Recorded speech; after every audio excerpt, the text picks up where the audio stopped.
Hello, everyone, and welcome back to another episode of The End Credits, the podcast where two brothers discuss their thoughts on a film of their choosing. I'm Dominic. I'm Jonathan. And today we are finishing off our Wes Anderson director series with Wes Anderson's stop-motion animated science fiction comedy, Isle of Dogs. First impressions for me, I have to say that I thought that this film was going to be better.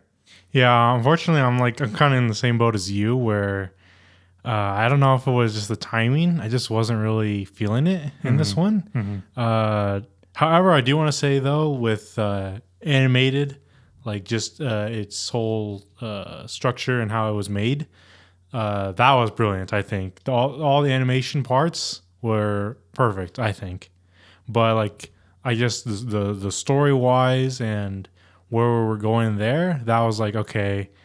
That I don't know. It wasn't the perfect timing, like how we watched Blade Runner. And I was oh yeah, I was totally into this. And this one, I was I don't know. It kind of felt maybe not Wes Anderson as I expected it to be. Yeah, I completely agree. I think it wasn't as Wes Anderson as I wanted it to be. And for me, I felt like it fell flat, but we'll continue to give our thoughts about it. So Isle of Dogs was directed by Wes Anderson with a release date of March 23rd, 2018. Had a runtime of 1 hour and 45 minutes, and the genre is a stop-motion animated science fiction comedy. It stars Bryan Cranston, Koyo Rankin, Edward Norton, and Liev Schreiber.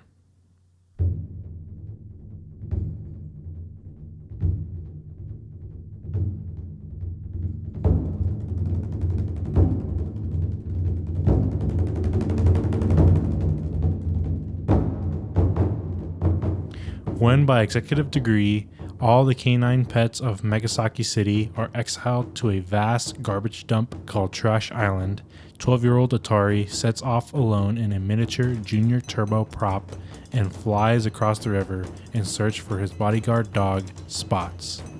There, with the assistance of a pack of newly found mongrel friends, he begins an epic journey that will decide the fate and future of the entire prefecture. Yeah, again, I just I felt like it started off fine and it felt Wes Anderson like, and really overall, what I would have to say is that it just started to feel flat if we take it in terms of a Wes Anderson film. It definitely didn't feel like the rest, which in a way was a good thing, right? Because I think we want to be able to see progression in a director's films, right? We want to see some kind of progression. So I was totally expecting that. But I think this was at the point where it felt like we were making, I don't even know if I would consider it progress. It felt like it was different from his usual style, but it felt like at the expense of his style, not for progression. It felt like he made sacrifices for the sake of making people understand the film. Can you explain certain scenarios where you felt this way? I would just say the plot. Okay. I would just say the plot. I think boy going to an island to save his dog was too simple, I guess? Or? No, that was fine. I thought that idea was great, but I think obviously the big thing with this film is that everyone is speaking in their native language, which was awesome and to see, because I was oh, that's really neat to see from Wes Anderson and from any director that we don't have, we do have a translation, which was basically through a reporter who was translating most of the film. But then it also came from the form of a foreign exchange student who was over in where this takes place in Japan. Yeah. So who was a foreign exchange student in Japan. And so I like we get the main story via in Japanese. That's how we get the main storyline. We hear it in Japanese. And I was okay that we got like translations for the story because obviously we needed to understand it somehow, unless if you speak the language. But what bothered me more is like the forms of mostly the foreign exchange student. I felt like we had this moment where we were getting the bits and pieces of the story from even the dogs. Like we're even like extending this past just language, but we're taking it back to just the dogs themselves and them understanding the story. And I felt like we didn't need, as an audience member, or at least I felt this way, that we didn't need like the foreign exchange student to essentially give us the entire plot. Because she summed it up in one moment that I felt like we didn't need it. I felt like we had it already. And that just upset me. That's true. I can totally understand that from like the side of we had already our main character with Atari. We didn't need another character entering to like I could bridge it with the people already on like the mainland. Right. I would say like I did have problems with that character, especially like maybe just because I felt like she was a little too forceful when it came to like understanding for other characters, like understanding what was happening And the situation. Yeah. I want to say especially like in the moment when she meets the like the assistant doctor or like the secondhand person Right. that has like the dog cures or whatnot. Yeah. And like I feel like she just lost somebody, and then she was like basically like, "Oh, just tell me the answers or whatnot." For that part, I was like, "Wait. She's supposed to be presented as like a good person. Like I understand her like rationale, like why she would act this way, but like I don't know. It seemed like a weird moment. Like I don't know. I kind of dislike her, even though like yes, I know she's doing a good thing, to save the animals or whatnot. Yeah. But I don't know. It was. I don't think they expected me or like an audience member to think this certain way about the character. And yeah, I do agree that it was like too summed up. She was able to like sum up the entire storyline, And it was like for why. Exactly. We clearly didn't need it, in my opinion, because I felt like you said, we had enough from our main character Atari trying to get through the dogs who are on Trash Island, and the dogs trying to understand what he's trying to say. They obviously don't speak Japanese, or I don't even know if we really break it down into Japanese, or it's like a barrier of human language versus the dogs. But I guess that was never really established because it feels like the dogs know English, obviously. Well, it said at the beginning that they were translated for us, that they're actually just barking. Okay, I guess my question is that so when the dogs ask, like, does anyone speak his language, are they asking like human language, or are they asking just Japanese to English? Oh, that was my question. That's true. That doesn't make sense. That's what I want. That's what I want to know. But anyway, You're right. Besides that point, I just felt like we had enough. We had enough from there, and I liked it. I liked it then when we were not really getting every single detail. We were kind of just getting the interpretation from the dogs, and it made it a little bit more interesting. And we had to kind of like follow the dogs in that way. And I was like, okay, I like this. I like that we're keeping it unique, that we don't get this translation for the Japanese, but we're kind of getting that translation, a rough one anyway, through the dogs. Yeah, I want to say like something like an overall arching idea is just like the story of the boy and meets the dogs on this island, to basically save another dog. I want to say that it was technically like at least I felt it was too simple and predictable, I guess, like where it was supposed to lead. And maybe it has also had to do with the idea that I feel like there was no real character that like stood out among the rest, really.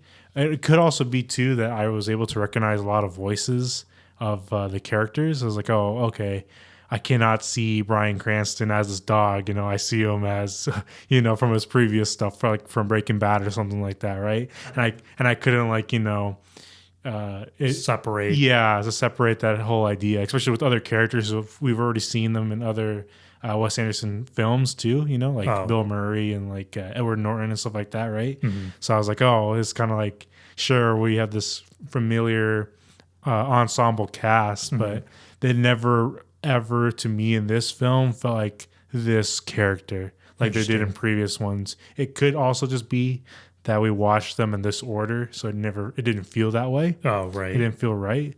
But like I felt as if we never really had like this understanding of the character's motivations to really why do this or really go this far to do whatever. Besides maybe Atari, right? Because he's a 12-year-old kid, you know. He wants his dog back. You know, that's the only person he has really left. Yeah, you know, it makes sense for like a kid to do this somewhat, idea of like a crazy thing to go, you know, over to this island. Right, to go on this journey and find his dog. Right, but like all the other motivations, like, they were kind of like, we had some little bits, but like, did we really have this like either idea or like fulfilling transformation of these certain characters, especially with Bryan Cranston's dog character Chief? Like I feel like I knew it was supposed to get to this idea, you know, to where he basically like Atari the boy by the end, but like it didn't really feel like it was set up as nicely as it could have with what really happened on their journey. Right. I totally agree with that. I hear you about like what you're saying with the like first off that it's hard to remove yourself from the people who are providing their voices for the characters because you can only see them in another role.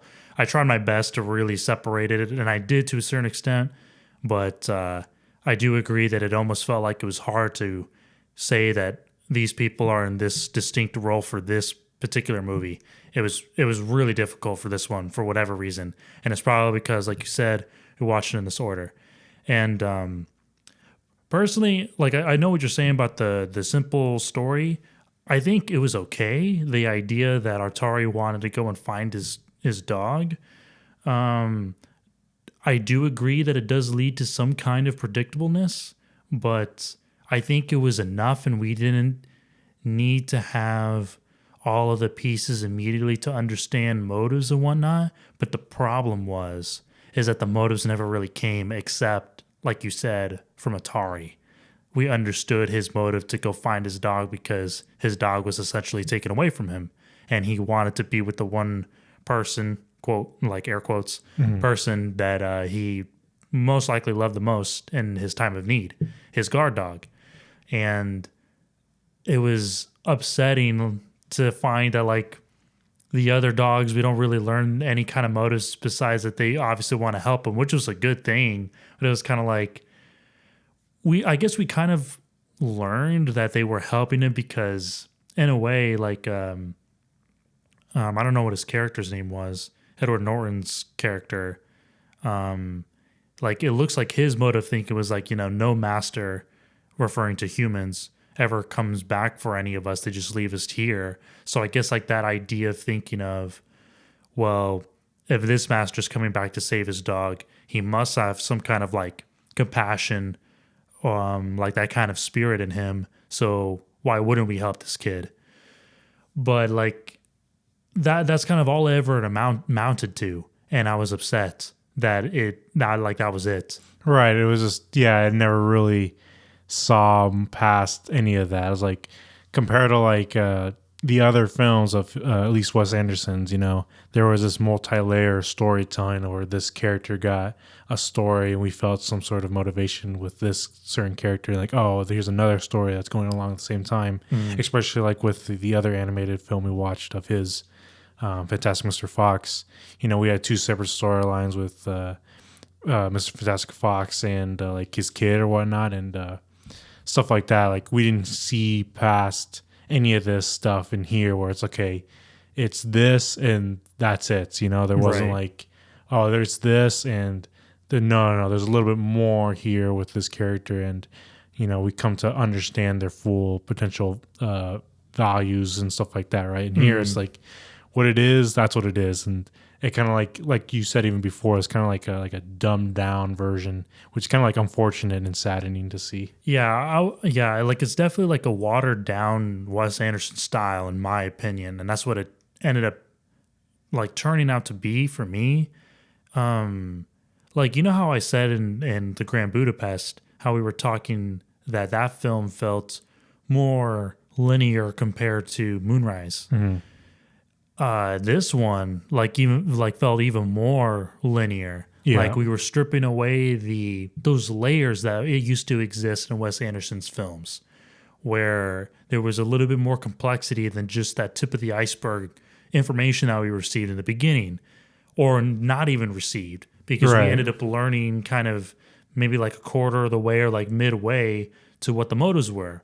But what was great about it is that the motives actually had some kind of meaning that reflected upon like the characters and the story. And I felt like with this one, it didn't happen. And I was like, what happened here? And maybe it's just a reflection of just, you know, the way that movies are made nowadays in the times. And I definitely expected that I was going to like this movie. I didn't feel like this was going to be the film where I would feel this way. Me too. I was totally the same way when I was like, okay, we gotta watch this one because I know it's supposed to be good because it's just animation wise. And again, I want to go back and say that the best part of this film is the look and everything. It's the animation. Yeah, the animation. But like everything else is kind of like, I don't know, where is it? We didn't really work a lot to like understand certain things, you know, where like you said in Moonrise or something like that, it'd be like a blurry image of this person's ideology, and then we eventually come to uncover that throughout the film. You know, maybe not always in the most linear way, but maybe, you know, in the end and then coming back to the beginning, stuff like that, right? We worked to understand whatever character's stuff was, and then it felt somewhat fulfilling because we got there, right? But in here, it's like there was no real journey in their progression besides we already know what the sides are and what are, you know, good. We're just watching them get there. Right. And like, don't get me wrong. I do want to mention that I didn't hate this film. Right. I definitely didn't hate it, but I will say that it was my least favorite. It's like probably my least favorite Wes Anderson film. But I definitely didn't hate it. I think there are some good things, and I will get to that eventually. But also, I think a big thing that started as a good thing, but ended up becoming more of a bad thing, in my opinion, was when we watched the trailers, and maybe this is just a reflection of maybe trailers aren't the best thing to watch when you are going to go into a new movie. They can be, but it made it seem as if the story is obviously, and this was a story that it was a boy who his dog was taken away, and he was going to go and save the dog, right? And pretty early on, you know, Atari, the boy, he goes to find his dog on Trash Island, and as we saw, like in the beginning, his dog Spots was placed inside of a cage, and then when he goes and finds the cage, Atari, he finds the cage on the island. Like, is it years later? Is it months? So I think 6 months. I don't remember. A few months, I think. And he finds the cage, and he finds bones in it. And the dogs also, and basically the dogs on Trash Island tell the kid that you know, like, oh yeah, like he seemed like he was a good dog or whatever. And they even saw like his name tag, or what we thought to be his name tag, but we could only see the first like 3 letters.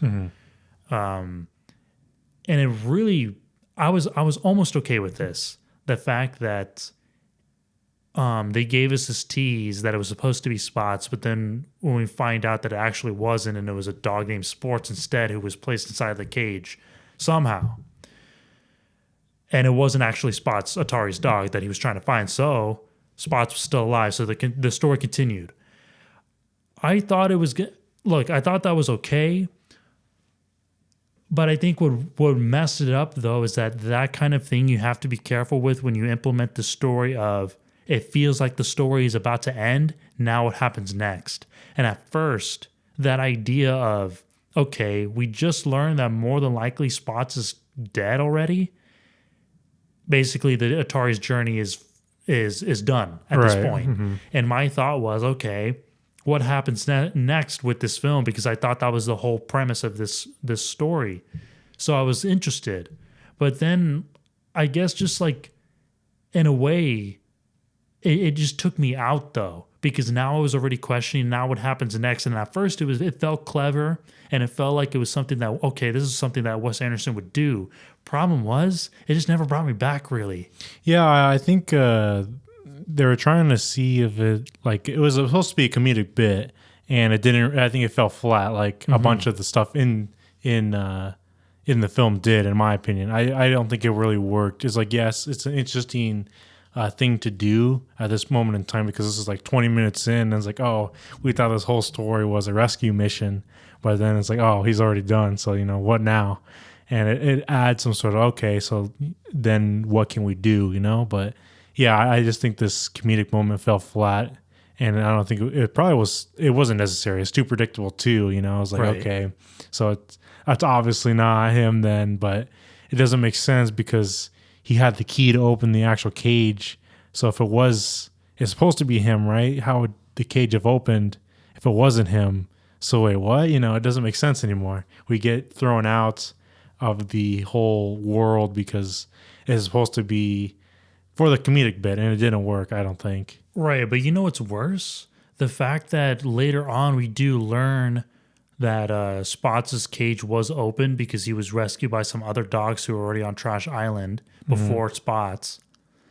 Or actually not before Spots, it's technically after, because Spots was the first dog to go on a Trash Island, I believe. Yeah. So anyway, some dogs end up saving him and open up his cage. And this is the big problem, and maybe I missed it, but we never saw the cage go back to that original position where it was left when he was originally put there, correct?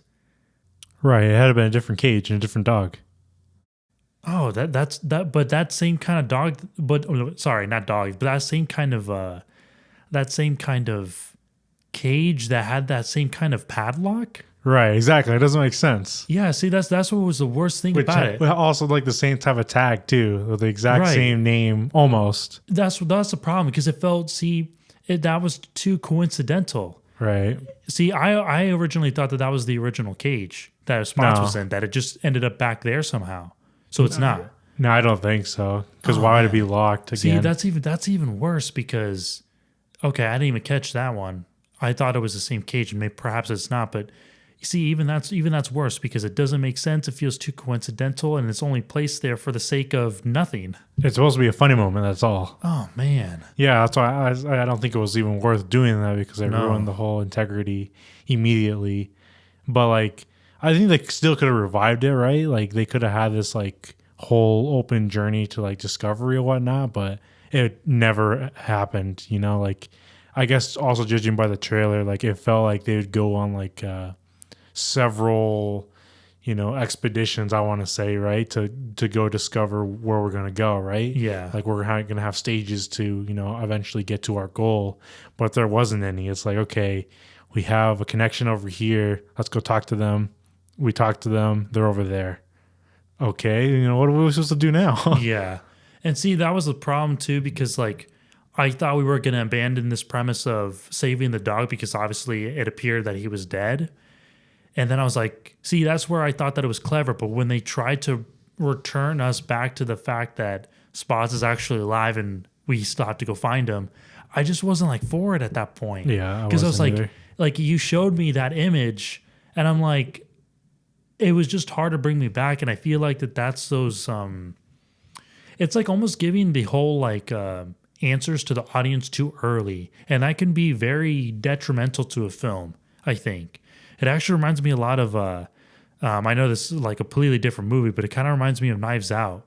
Like when we got information in like the early stages of a murder mystery. Yeah. In the early stages, we shouldn't have the answer yet. Yeah. And Like, for example, in that film, like we had the answer way too early. I'm not going to say it because that's not the film we're talking about. It was like we were like halfway in, or not even halfway. Not even in, halfway. And the audience knew before the characters, and I feel like it should be the opposite. Right, because then the entire time you're just watching it till the characters catch up to that. Yeah, you don't want that. And it's never any fun. Yeah. Because you already have the answer. I agree. And I felt like the same thing it's a little different, but I felt like the same thing is happening here. Like where we're getting like something a little bit too quickly, only to backtrack on that. Right. It's just we shouldn't be in the position where we're watching our characters catch up. You know, Correct. That should not technically happen. And like you said, I just think there was like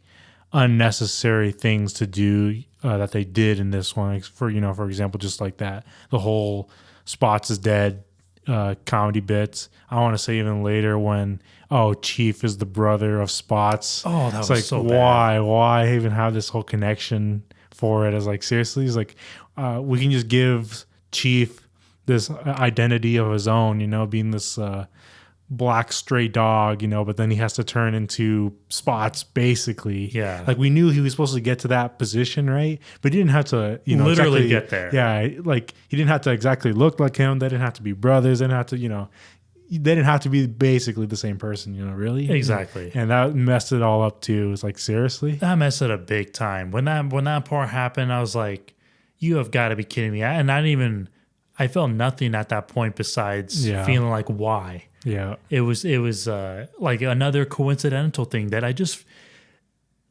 feel like Wes Anderson doesn't do, which is why I felt like I was upset because it's I was like, no, I feel like Wes Anderson's more clever than this.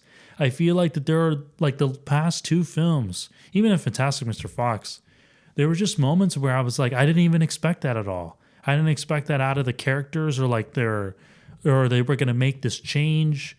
Or this was their motive. I always felt like it kind of just came out of nowhere and it surprised me, but it was a good surprise. And in this one, it felt like it felt predictable in moments, but like that brother moment, the fact that Chief was Spots' brother just didn't add up. No, I was like, okay, sure. What does this add to the story besides that? Okay, they are similar, but like, do they need to be? Like, right. By the end of it, no, it didn't matter. It didn't matter. It's like, so why do it in the first place? Exactly. Oh man, that part was dreadful for me. And I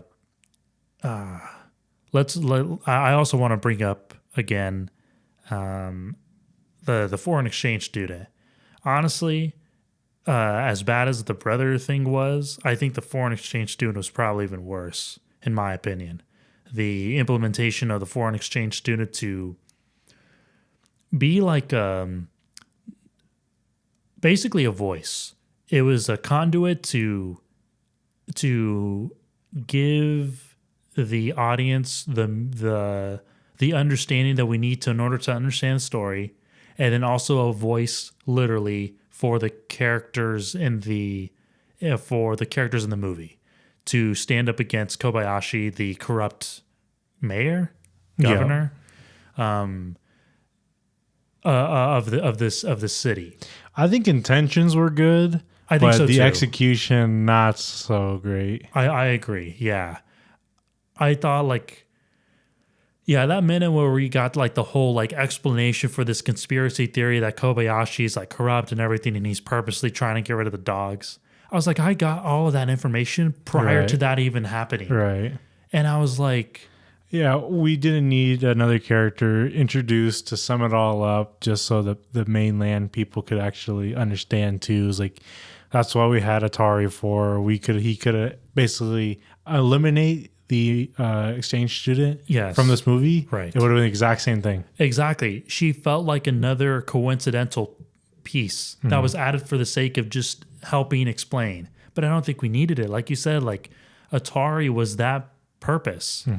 He could have came back towards the end and explained it all. Right. And instead we had a tag team for, I don't know why. And then it was even worse. I don't know if it was supposed to be literal. I think it was just, again, it's supposed to be another comedic moment. But that moment when the foreign exchange student is summing up the pieces when she's like, she's like recording like a little like manifesto in her tape recorder, and basically looking at the researches she has done to prove this conspiracy theory. And then she mentions like towards the end that she basically like has a crush on Atari. Yeah. And I was like, it killed everything. The love relationships in this one doesn't make sense either. Like for her to have a crush on him made no sense. Even Chief and the other dog, it made no sense either. Right. It was like, sure, we had some comedic moments in both of them, but like at the end of the day, it changed nothing for the film. Right. And I was like, okay. I was like, why? Yeah. A lot of the times, yeah, we felt like we were sitting there and it's like, okay, sure. Now what? You know, I was like, okay, sure. You know, exactly. You're like, why? Okay, sure. You know? Yes. It just, time and time again, I felt like we just had coincidences, like all these coincidences happening in this film that just didn't add anything to the story. And I was like, man, that is so disappointing to find in a Wes Anderson film, because normally there's these pieces here that you feel like don't mean anything, and they totally do. Right. And in this one, I don't know, it didn't. And it was just disappointing for that reason. Maybe we just didn't understand this one. Maybe, I mean, I don't know. Maybe we need to do a second watch. Yeah, maybe it was actually deeper than we, intentionally saw. But I don't know. First seeing it, it was. I don't know. I felt like there was a lot lost. It's kind of like the same thing when it happened to Batman Begins and The Dark Knight. A lot just disappeared. I don't know why. Like forgotten about for really no reason. And again, besides, I feel like for the sake of making or helping the modern audience understand. And I feel like we shouldn't have to make those kind of sacrifices, which really sucks. Yeah. But I mean, I don't know. Maybe it wasn't really up to him. It could have been a producer's choice, someone else's choice. I don't know. I would assume at this stage in his career, he could do whatever he wanted. Yeah, I don't know. Even another point that was just not good, like the whole like turn from Kobayashi when he was like, he basically like went against everything that he had done before, trying to get rid of the dogs. Basically, he kind of turned into a good guy at the end. Yeah, that's true. And it didn't make. It just like kind of happened. Did too fast. It's like, seriously, this guy did all this stuff, and at the drop of a dime, he turned good guy. It's like, and okay, it was like it just didn't add up again. No, yeah. You wanted to be able to feel that emotion or that impact that like, oh yes, he's finally understanding that this is hurting people, and that what he was doing, his whole motives of getting rid of the dogs and basically making everything a cat country, it just fell flat. Yeah, maybe even like a little tease or something like we could have seen through the film that would have like at least helped the idea that he could potentially become good.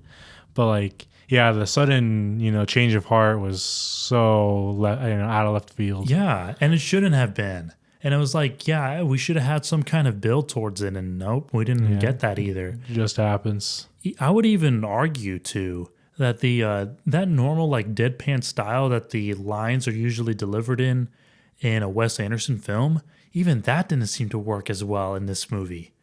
Yeah, well, I don't know. I think it did work in some cases where like it actually had some sort of effect to like, oh man, this person really like sucks, like especially like when Spots kind of like tries to leave Atari's in that role. Like you really saw that it add to that effect, Sure. But like, yeah, other than that, it didn't add to characters like it should have. I thought Scarlett Johansson, who played Nutmeg, I thought she did a really good job being that normal deadpan style that I usually see within Wes Anderson films. I felt like she was probably the one person who really nailed it, in my opinion. Yeah, okay, I can see that, yeah. Like, I felt like that she nailed it. Like she nailed what should have been the feeling or the vibe. And I feel like she was the best at it. I definitely agree. Right. I felt like she was definitely the best.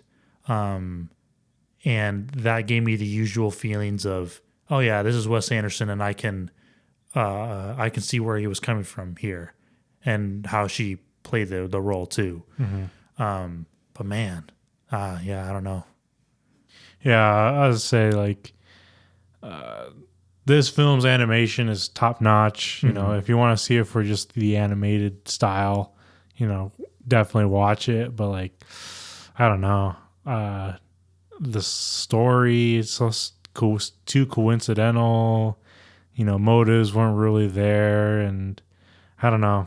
I don't know if we were just really feeling it. I would like to actually give it another try. You know, to like maybe see, but like, I don't know. It's a deviation, I think. I do right. I do understand, and I definitely think that, like you said, the animation is definitely one of the plus sides and the goods of this film, as well as like distinguishing the difference between Trash Island and then the normal like mainland.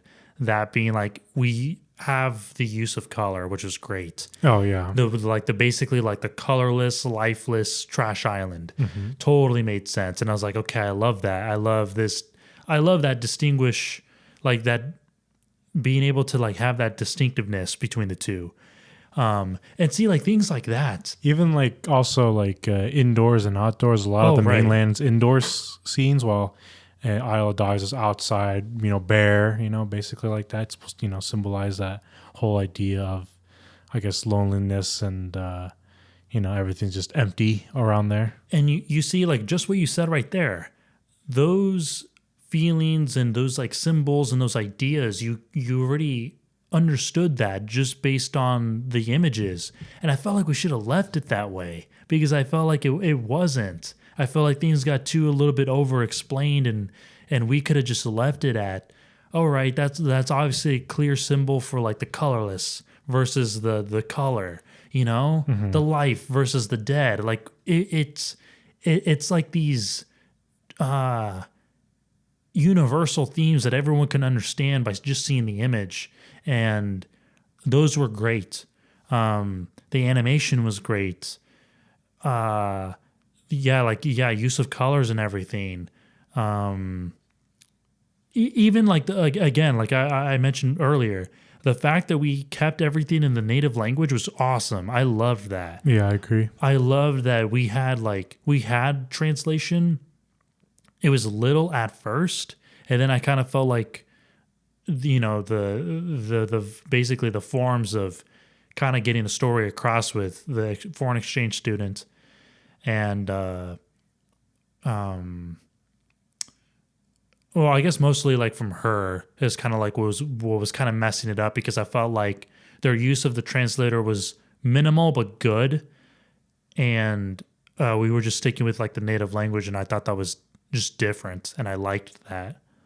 Yeah, I would say I don't know why it seemed like you said before it turned down the Wes Anderson style, because there was a lot of metaphors that maybe were too hard to get, and maybe that's what like he received feedback for, you know, like, oh, this is a little bit too much, so he tried to like tone it down later on, possibly. And I would say like it's probably toned down too much, you know, in this film, where we did get a little bit, but like something seemed missing, you know, like it was there in the composition and the directing style, but the writing seemed lost. And oh man, I don't know if did he write the screenplay for this one? I don't remember. I don't remember seeing that credit, so I'm not exactly sure. I say, because I remember him doing the other ones. He at least like writing it. So maybe he had no say in the script, or, you know, I don't know, something else happened with this one being like a newer release. Screenplay, according to Wikipedia, is from Wes Anderson. Huh. Okay. Yeah, I don't know what happened here. Yeah, exactly. That's why I'm like something was, you know. I don't know. I don't know. Maybe it was just and I think it's unfortunate too, because we had such a great cast for this movie. It was a large cast. I looked at it, you know, just before we did the details and everything like that, and I was like, holy moly! I had no clue. You know, some people were in this. You know, it was like, they play like a minimal role. Like Ken Watanabe is like, he's in this one. When? Yeah, it's like it was a very brief role. Yeah. Oh man, but I don't know. I just felt like there was just like a mark that was just missed. But yeah, like not to say that I hated this film because I definitely didn't. I did enjoy like certain parts and everything, but I don't know, just it just kind of felt like too many things were happening that didn't really apply to the story. Yeah, a lot of unnecessary bits, but I was gonna say I'm thinking about it right now. Maybe that was the entire point, like, but like I don't know. Like How so? I was gonna say why is like because it's supposed to like symbolize this trash island that stuff is supposed to be empty, quote unquote, but like because they're trying to tell this whole story of like basically wrap up good stuff by the end. Right. It's like no, it's not supposed to be that literal, but I'm just hoping for something, I guess, at this like point. something comes out of it. Yeah. Oh man. I'm trying to piece together random things and like no, this was good, wasn't it? No, I don't know. Right. Like what was even that moment when Atari wanted to go ride the slide? It was a kid moment though, I thought. Okay, that's what I was thinking too. I was like, at first I wasn't really liking it, but then after some thoughts, I was like, it makes sense for this 12-year-old kid, I believe he is, 12 or 11. 12. To see like a ride or something, maybe that he's never seen before, and just take a moment to just be a kid. So I understood that part, but at first I was a little bit like, why is this happening? But then I gave it some thought and I took it to be that. Yes. I would say like there was like funny moments with him even too. Like obviously that was supposed to be a somewhat comedic moment, but I would even say like with like that propeller in his head basically the entire time. I know. Oh I want to say this like, he's just strong willed, It's supposed to tell, that sort of story, but I guess they even, double meaning that. But like other than that, I don't know. Right. So would you give this movie another shot? I think I would just to like see if there was something else, honestly, because I don't know. Like we said, I feel like something was missing. Maybe it was just the time, maybe we just weren't feeling at those moments. But I would definitely want to give it another try. But currently now, I want to say like it's probably a watch for the animation, but other than that, it's not really. Right. I think as it stands, I think it's a good movie for the animation, like you said. It has nice use of color, symbolism, and use of the native language, which is something that I haven't seen from Wes Anderson's film, or like so far, like apart from a film that just is in its native language, that like introduces both the translation, but a lot of it is really in its native language, which is awesome. But again, I think it just gets faulted with just all these coincidental moments, pieces, characters, like a miss of comedy moments. Yeah, unnecessary things and cleverness is gone in my opinion. But I mean, I guess I would give it another try because maybe we did miss something. But yeah, definitely not my favorite Wes Anderson film. But it's not something that I would say like, oh, I hate this movie. Yeah. But I was kind of like we said before, I was disappointed just because I think this was the one I wanted to see most, mainly for animation because that's kind of like my thing. But I don't know. Yeah. I will agree. This is one that I wanted to like. Yeah. I wanted to like this one, and it just kind of like something happened. It's like in the middle right now, But yeah, I think we might just have to give it another try. Maybe we missed something. Maybe there's something like more that we just haven't like really like opened up to yet or saw. Right. But yeah, and there we have it. Wes Anderson's stop motion animated science fiction comedy, Isle of Dogs. We hope you enjoyed watching and listening to this episode, and we'll see you on the next one. Thank you for listening to this episode of The End Credits. Follow us on Facebook and Instagram at The End Credits Podcast and over on Twitter at The End Credits. If you're watching the video version, make sure to subscribe to the End Credits YouTube channel. That's it. Thank you and goodbye.